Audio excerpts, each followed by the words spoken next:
Thank you, Chairman, sir. Thank you for giving me an opportunity to speak on general budget for financial year 2016-17. I stand in this August House to speak on behalf of my party Shivajirao and my party chief, Sri Uddhavji Thackeray. While analyzing this budget, we need to understand the prevailing global and domestic economic environment. Globally, all major and other so-called emerging economies of the world are facing strong headwinds. At the same time, in India is posting strong GDP with declining inflation. On the brighter side, the fiscal and current account deficit have been in check. But there are strong warning signals that need to be addressed to ensure Indian growth story remains sustainable. Agricultural growth has been sluggish. Our banks have seen a rising spate of NPAs, and more severely today, dollar is close to touching 70 rupees. Amidst all these challenges, it was daunting task for Honorable Finance Minister to present a budget that not only tackles current challenges, but also lays down the foundation for making Indian economy truly resilient and turbulent times. At a macro level, the Finance Minister has managed to placate all sectors of the Indian economy and citizenry. He has also strived hard for keeping the fiscal deficit to 3.5%. This is admirable, especially because in major push has been given to the agriculture sector, rural economy, and bolstering the infrastructure. But at the same time, there are several fronts on which I would urge Honorable Finance Minister to have a relook. Through the Make in India campaign, it can seem that the government and Honorable Prime Minister personally have been making all-out efforts to position India as a global manufacturing hub. But in my opinion, we need to play smart in order to realize the objective of making India into manufacturing player in international economic arena. The closer analysis of the budget suggests that government is planning to withdraw the incentives for R&D to provide to the indigenous companies. For example, the 200% tax incentives for in-house R&D expenditure has been reduced to 150% from April 1st this year onward. It would be further reduced to 100% from 1st April 2020 onwards. Now the Indian companies, especially the SME sector, has just recently started to invest in ramping up R&D activities. The cost of hiring skilled manpower in India is consistently rising. In such a scenario, the proposed measure would have dampening effect on indigenous R&D initiatives. I would like to draw the attention of the Honorable House of the income disclosure scheme for revealing hidden incomes.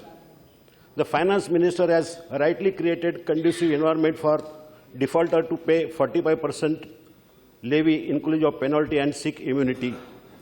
Mr. Chairman, sir, a huge number of cases worth more than 3 lakh crore are pending before various income tax tribunals.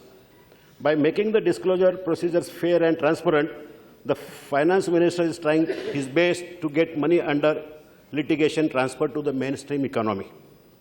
There is also a time-bound limit set in the disposing of tax dispute.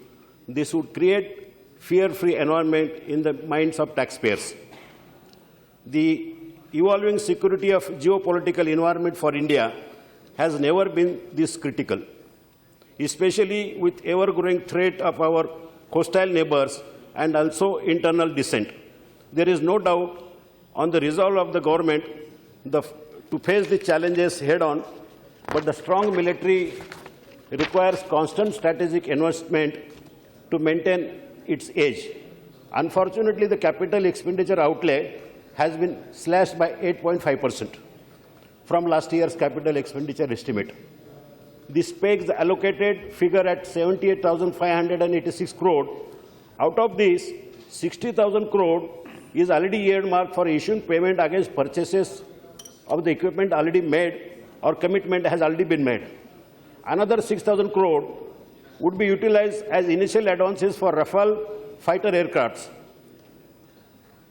This leaves mere 12,000 crore against new capital equipment purchases at a juncture when we are talking about increasing the level of defense preparedness. Now I would like to talk about one of the important issues, which is the really burning issue throughout the country today. I would like to talk about 1% excise duty levied on gold. At a time when we are talking, Sinaji, I would like to draw your attention, Mr. MOS Finance. I would like to draw your attention towards the 1% excise duty levied on gold at a time when we are talking about giving boost to the rural and agriculture economy. Such a measure restricts their investment avenues as jewelry and gold are the most convenient avenues for rural population. Yes. The gem and jewelry industry in India has already been facing unfavorable market conditions over the past few years. Correct. Additional excise duty on gold would prove detrimental to the sustainability of the industry. There is yet another aspect of this particular issue in this House. I must state that fact that the traders and laborers engaged in this small-scale jewelry business are not well versed with the bookkeeping and accounting regulations. The cost of effort. I'd just like to explain that. Yeah, I know what you want to say. This is only applicable to jewelers whose. I know, but average business. So the question is, how many villages in हमारे कस्बों में ऐसे कितने jewellers हैं जिनका turnover 12 crore से ज्यादा है? बहुत सारे हैं उसमें 12 करोड़ से ज्यादा ऐसे गांव हैं। फॉर्मेलिटी कब काफी ज्यादा है। Please listen to me. पूरा इंडिया का मार्केट बंद है, करीबन 15-16 हजार करोड़ रुपए का नुकसान तो पूरा महाराष्ट्र में और पूरा इंडस्ट्री में हुआ है।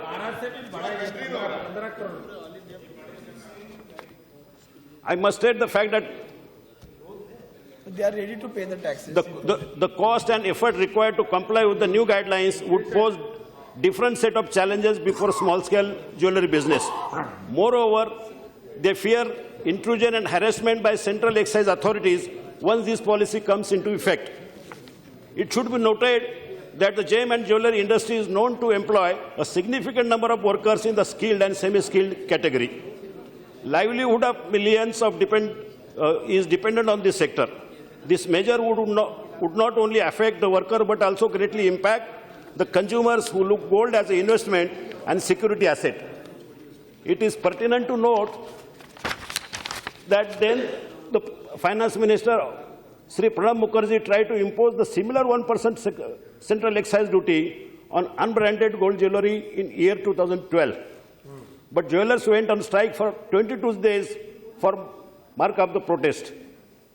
That time, the decision to levy 1% excise duty was strongly opposed by BJP, including the today's Prime Minister and Mr. Yashwant Sinha. I was present in the House when he delivered the speech, and we supported his speech that time. Yeah. So, it was strongly opposed by, which resulted in UPA government rolling back the decision. It is disappointing to see the present-day government making the same mistake and contradicting its own stand. Another fundamental policy pertaining to MPs and MP-led funding is that I would like to stress here. Chairman, sir, all esteemed members of this House would agree when I say that inadequate funding under MP-led scheme poses a grave challenge in meeting the needs of vast constituency. I represent more than 25-26 lakhs voters, spread over 6,000 square kilometers. While an MLA, for example, in my state, gets 2 crore MLA fund to spend, whereas he has only one constituency, and I represent six constituency. And Kerala has 6 crore. What MLA? Each MLA gets 6 crores. And Delhi also has. So that is very important. Moreover, besides that, I would request Mr. Finance Minister, this is a very important issue, and I need your attention. Besides that, MLA in each state get lot of access to various schemes under the state governments, whereas member of parliament has very limited access to satisfy voters and give support to the voters and constituency. That is why it is very, very important. You either cancel the MP led fund or increase it to minimum substantially 25 crore. 10 to 12 crore minimum. 25 crore. He will happily do that. He will happily do that. 12 crore होगा तो भी चलेगा. He will happily do that. He will happily do that. Similarly, He will happily do that. there is another scheme called Sansad Adarsh Gram Yojana. The scheme has raised people's expectation to great level, but corresponding budgetary and administrative measures are still not in place. And it is very important. The government should support the Sagi Yojana. This is very, very important scheme, and it should be supported by central government wholeheartedly. Minimum 1 crore per year. Continuing on the theme of Make in India and boosting the manufacturing sector, the automobile industry was awaiting this budget with a lot of hopes. I come from Pune district, where India's largest automobile hub exists in my constituency in Pune, Shirur. Most of the world's players and Indian automobile players Right, are in my constituency, including, I don't want to name the company, but all major Indian and international brand companies are there in my constituency. So, in this scenario, the infrastructure says on small petrol cars, which is 1%, small diesel cars 2.5%, and higher engine capacity SUVs and big sedans 4% will impact automobile manufacturers at a time when they are already facing difficult market conditions. Looks like government wants to exert brake on the growth story of Indian automobile and auto component manufacturer.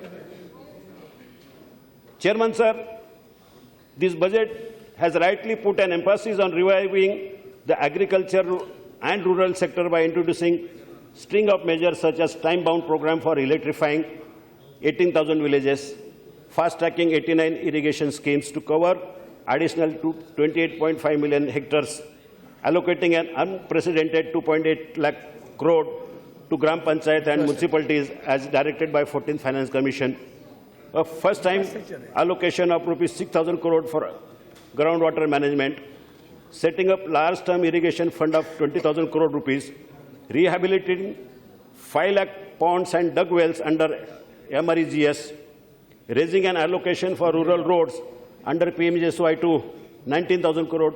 This demand, I have been demanding or asking for the government for so many years to raise this amount, which is finally raised, and it is welcome step by the government. While all these measures are truly appreciable, emphasis on public health in rural area also need to be adequately given. The agricultural practice of sugar production is closely linked to farmers, laborers, and cooperative factories that have bearing on 65% of our population. The sugar industry is facing challenges such as volatile prices, shortage of labor, high transport prices, yet there has been no mention of any relief measures towards this important sector. This is very important for our state, Maharashtra, because majority of the sugar industry in Maharashtra. Another major development in the Indian economy over the last 2-3 years has been growth of e-commerce and traditional startups. Indian entrepreneur talent in tech sector has always made its mark at the domestic and global scale for many years. While the Honorable Finance Minister has offered some perks to such startups, for example, 100% of the profit can be claimed as deduction for tax purposes for 3 years. The definition of startups needs to be clearly defined. Does a startup that is using technology to deliver just a tiffin qualify a startup? What kind of innovations are we trying to encourage in this country? We are all aware that prevailing business models of our popular e-commerce companies are an imitation of similar companies in the US and other Western countries. I understand that the new company would be qualified as an eligible startup by inter-ministerial board. we would like to know the criteria that would be applied for granting such certification.